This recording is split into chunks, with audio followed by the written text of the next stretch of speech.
Pastor, God has been good. Here's my first fruit, my January salary. Take it, sir. Brother, first of all, what do you understand by first fruit biblically? I was taught that the first income of the year belongs to God to secure us more blessings. All right, let us open the Bible and see if scripture agrees with what we were taught, or if tradition has added something that God never commanded. Okay? Now, first fruit in scripture was never salary. It was never cash. And it was never for bankers. Because you are a banker, right? Or are you a farmer? Let me know so that I will know which direction I'm talking. No, sir, I'm a banker and you're aware, sir. Now, very good. Let us go to the book of Deuteronomy chapter 26. We'll read from verse 1 to verse 2. It says, "You shall take some of the first of all the produce of the ground." Of what? Of all the produce of the ground, which you harvest from your land. Which you harvest from your land. So it was agricultural. It was tied to land, harvest, and farming. That's true. That's true. So it wasn't money? No, it was never tied to money. In the book of Nehemiah, chapter 10, verse 37, it says, "The first fruits of our dough, our offerings, the fruit of every tree, the wine, and the oil." You can see again, it is farm produce, not wages. All right. Now, the question now is, who was commanded to bring first fruit? Only Israel. It was only Israel under the Mosaic law, not the church. The church was not commanded to bring first fruit. It was only Israel under the Mosaic law. Now look at Exodus chapter 23 verse 19. It says, "The first of the first fruits of your land you shall bring to the house of the Lord." You are a banker. You are not an Israelite farmer living under the law of Moses. So now let's talk about the New Testament. The New Testament is silent on first salary.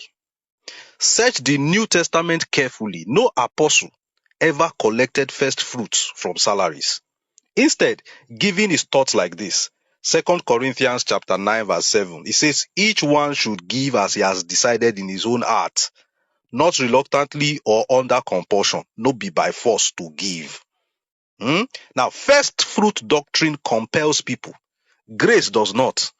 If you check the book of 1 Corinthians chapter 16 verse 1 to 2, it says, "On the first day of the week, let each one of you lay something aside, as he may prosper." Not first salary, not first day of the year. It is not forced. The God we serve will never ask you to carry your first salary of the year and come and give pastor.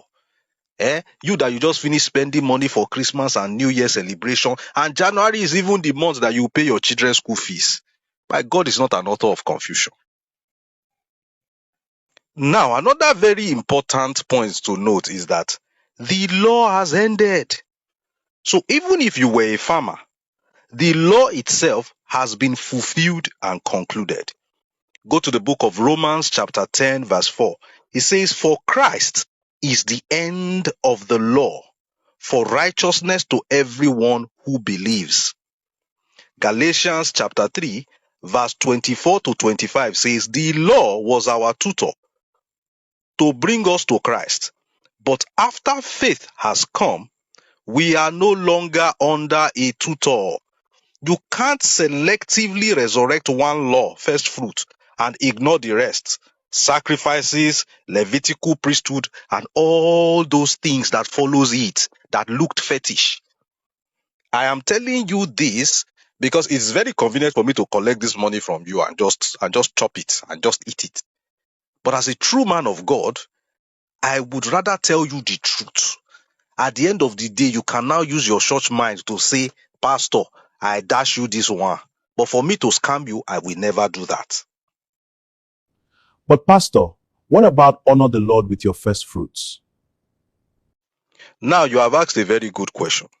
And your question is in reference to the book of Proverbs chapter 3, verse 9, where it says, honor the Lord with your wealth, with the first fruits of all your produce. Now, you need to understand something.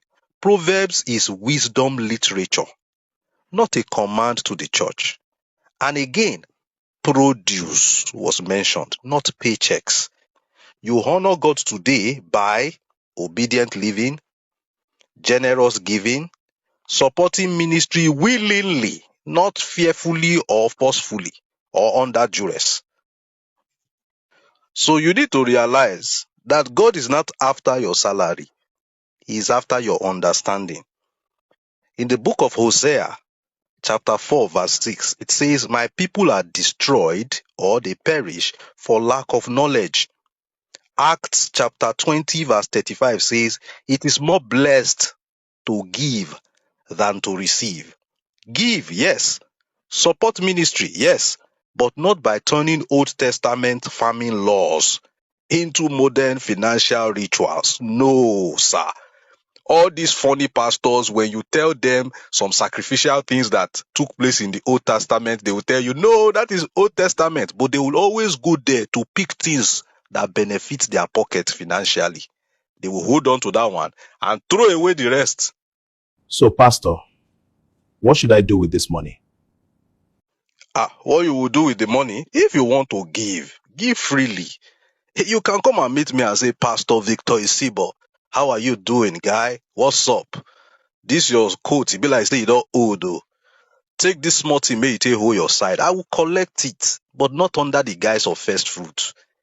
Now, mago me, I know they like. If you want to support the work, do so joyfully. But never believe God will curse your year because you did not surrender a salary he never asked for.